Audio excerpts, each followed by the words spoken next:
sudah jahat. Ketika Nabi Adam Allah pilih jadi khalifah di bumi, apa kata malaikat? Ya Allah, kenapa engkau memilih jiwa-jiwa yang ganas, yasfikud dam, menumpahkan darah? Dari dulu, mulai zaman Habil Qabil, itu terjadi. Yang kedua, yufsid, merusak di bumi. Bagi malaikat, bumi yang bagus itu kalau bentuknya kayak hutan, Mbak, itu bagus. Kalau kita pindahkan pasir, gunung-gunung, batu, kita pindahin jadi gedung-gedung di Jakarta, bagi malaikat ini merusak. Bagi kita apa? Pembangunan, kemajuan. Beda nggak karakter kita sama malaikat? Baik, untung nggak malaikat, Pak, yang jadi khalifah di bumi. Kita ledekin dikit, malaikat marah nggak? Enggak, Pak. Malaikat nggak ada emosinya. Untung kita, Pak. Coba, kita nggak punya sayap. Malaikat punya sayap. Kalau bukan kita yang mentadbir bumi, maka tidak akan ada namanya mobil, motor, pesawat. Akhirnya kita bisa terbang bareng-bareng kan? Kalau malaikat kan terbangnya sendiri. Ya. Kalau mau numpang, numpangnya ke Purok. Dia numpang kan? Purok. Dalam hal ini, malaikat tidak melihat sisi yang lain dari Adam. Bahwa Nabi Adam tidak hanya nafsiyah, membunuh ataupun merusak. Dia ada sisi lain. Inilah garis batasnya. Jasad, nafs. Kita garis batas. Ini disebut dengan manusia yang zahir. Disebut apa? Manusia yang zahir. Menghubung nafs dan akal dan jasad itu disebut dengan akal. Maka ada naik di atasnya, tembus. Ini disebut dengan manusia yang batin. Manusia yang sebenar-benarnya manusia. Dan ini ada dua. Yang pertama disebut qalbu, yang kedua disebut ruh. Nah, di sini qalbu nggak dibahas di bagian ini, dibahas di bagian lain.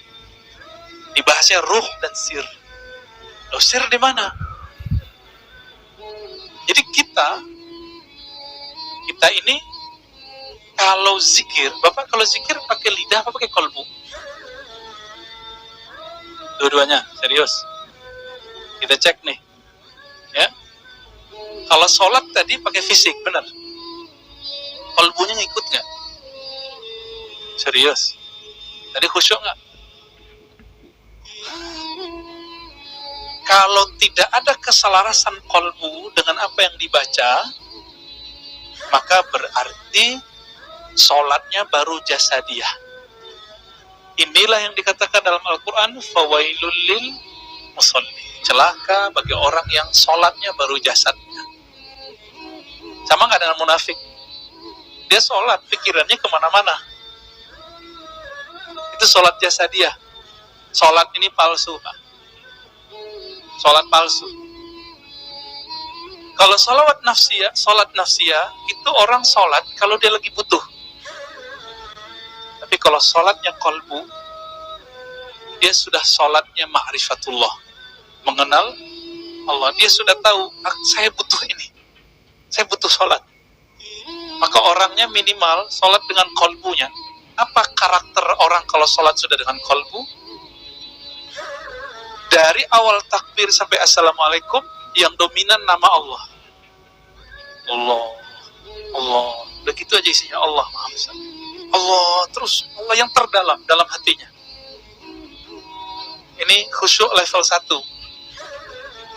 Jadi bagi saya, antum faham apa yang dibaca itu belum khusyuk. Itu namanya nerjemah.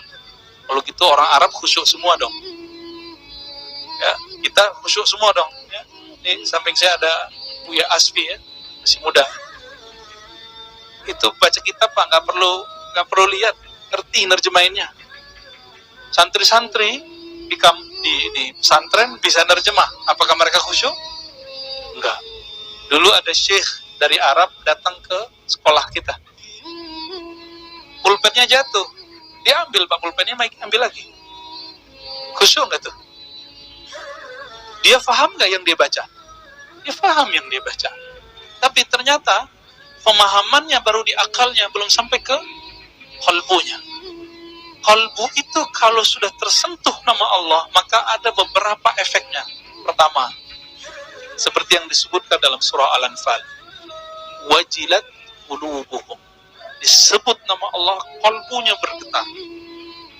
Ada Pak bergetar. Makanya orang mengatakan, murid-muridnya Imam Junaid, kalau Junaid sholat, kami mendengar gemuruh jantungnya. Kedengeran Pak, tapi nggak selalu, terjantungan lagi ya. Makanya ada orang kalau zikir pingsan Pak. Kenapa dia pingsan? Karena jantungnya nggak beraturan. Nggak beraturan. Ya, saya dulu waktu umur 13-14 tahun sering pingsan kalau zikir. Tahu-tahu orang-orang udah nggak ada di masjid. Ya, apa yang kita baca? Kita cuma baca la ilaha illallah, bergoncang dalam ini, pingsan. Dan itu berbulan-bulan. Orang bilang saya, wah ini orang udah nggak beres. Hampir aja dibilang gila kita Pak. Untung nggak jadi, ya. Untung waras lagi, untung normal lagi, sampai kuat jantung itu. Itu yang pertama. Yang kedua, kalau tadi jantungnya, sekarang badannya yang bergerak. Dalilnya surat Az-Zumar ayat 23. Dibacakan ayat-ayat Allah, zikrullah taqsha'irru minhu, bergetar. Ya, bergetar karenanya. Karena taqsha'irru ini bisa diartikan bergerak karena nama Allah, karena ayat-ayat Allah, karena Al-Quran, karena zikrullah. Kulit juludul ladina yakshawna rabbahum, kulit orang yang dia takut kepada Allah. Jadi tubuh jasadnya ikut bergetar. Pernah lihat ada orang main bola atau nonton bola, ketika bolanya mau gol, badannya ikut teriak, mulut teriak, badannya ikut melonjak. Pernah lihat? Nah, kira-kira begitu Pak. Ketika kalimatullah ini dibaca oleh si fulan ini, dan dia tahu tekniknya, diajarkan oleh gurunya yang bersanad kepada Rasulullah, lalu dia hunjamkan ke kalbunya. Di saat kalimah itu mau masuk ke dalam kalbu, terjadilah hentakan. Itu sebabnya kenapa sebagian orang-orang ahli zikir itu zikirnya dia sembari bergerak, bukan dibuat-buat gitu. Ya, kita aja yang bilang dia kesurupan. Beda Pak, kesurupan jin sama kemasukan kalimatullah itu beda. Yang ngeruqyah butuh diruqyah lagi kita. Jadi pernah kejadian orang zikir begini lagi asyik, diruqyah sama teman kita. Bingung, ya. Justru lebih tajam kalbunya orang ini daripada yang meruqyah. Yang meruqyah pakai suuzon, oh ini jin. Tidak akan pernah bersatu di dalam kalbu nama Allah dan jin, nggak pernah.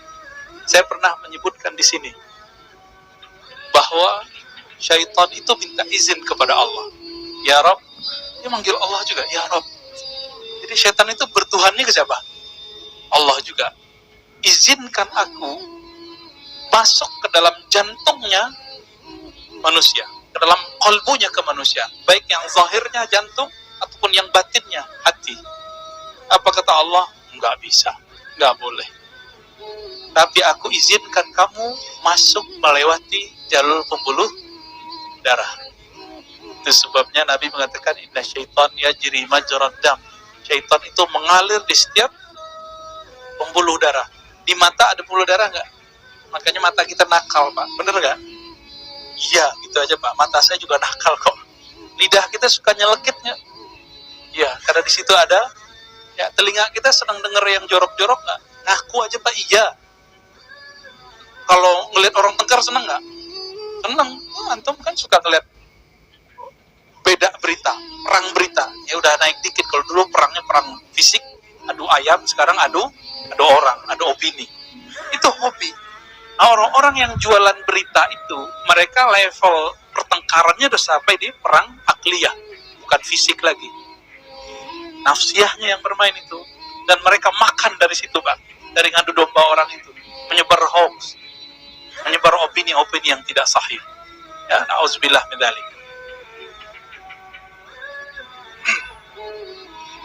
Asik kolbu ini puncaknya ketika dia bersatu kalimah itu dengan namanya. Jadi kalau nama Allah, kolbu itu dia nggak mau diisi dunia, apa nggak mau? Dia nggak bisa diisi lawan jenis, nggak bisa diisi mobil, kekecilan mobil itu Kolbu kita kekecilan ya, karena kolbu itu luasnya bukan main. Dia nggak bisa diisi rumah. Maka antum kalau beli rumah yang bagus, habis itu dia minta lagi. Siapa yang minta? Nafs. Sama kolbu ya, kolbu nggak puas. Bukan ini yang aku cari. Orang kalau sudah mencapai suatu gelar, dia nggak puas. Dia pengen gelar lagi, pengen gelar lagi. Begitulah terus. Kenapa? Kolbu kita terluas. Maka yang meminta-minta nanti nafs. Si kolbu kesepian. Kolbu yang tidak mendapatkan asupan asma Allah yang husna itu, nama Allah yang indah, maka kolbunya akan kekurangan gizi. Disinilah seseorang kalau tidak berzikir dengan kolbunya, dia tidak merasakan puncak.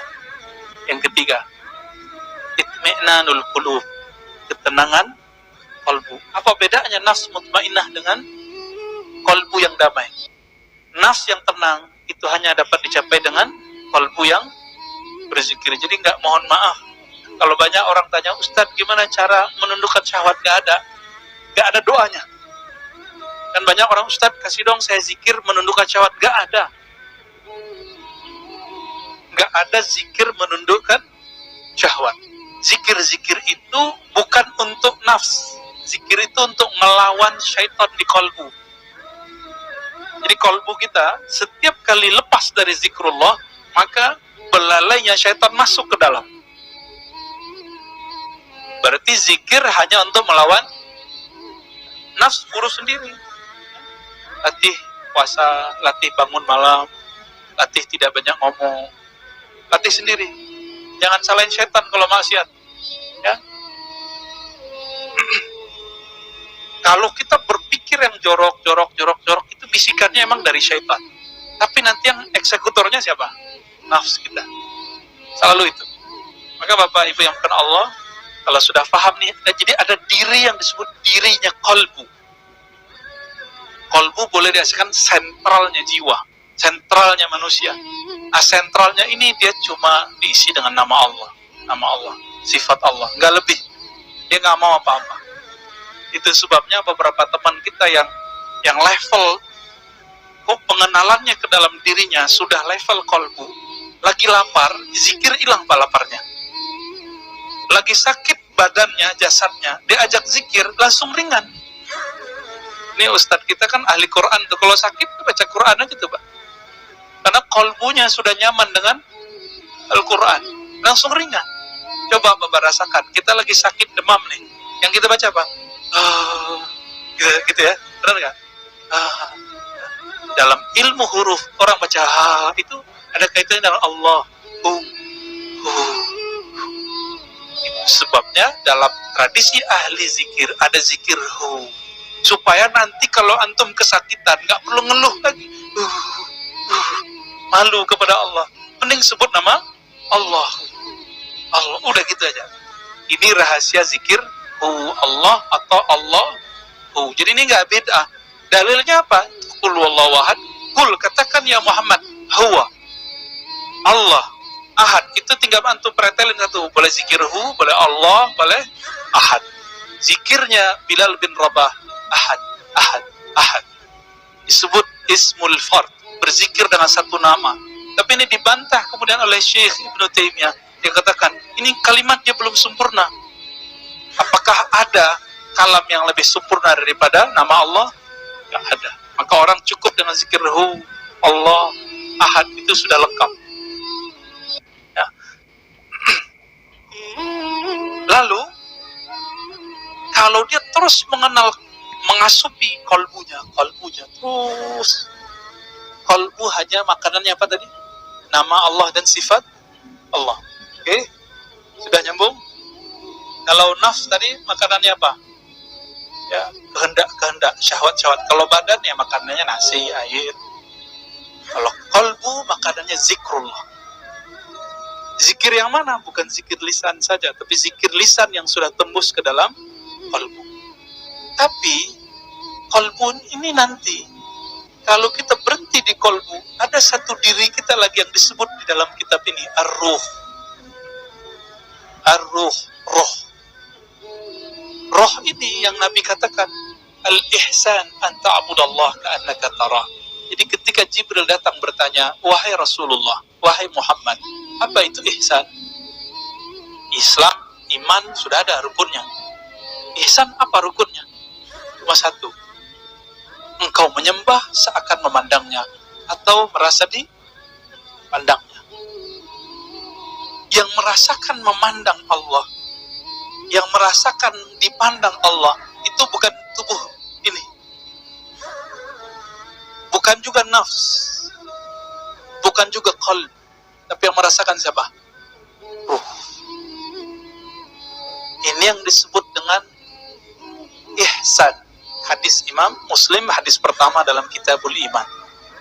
Jadi ternyata Imam Muslim ini canggih sekali. Dia bukalah Kitabul Iman, bab iman dalam Sahih Bukhari dengan ajaran Islam semuanya. Rukun Islam, rukun iman, dan ihsan. Puncaknya di ihsan itu. Hari ini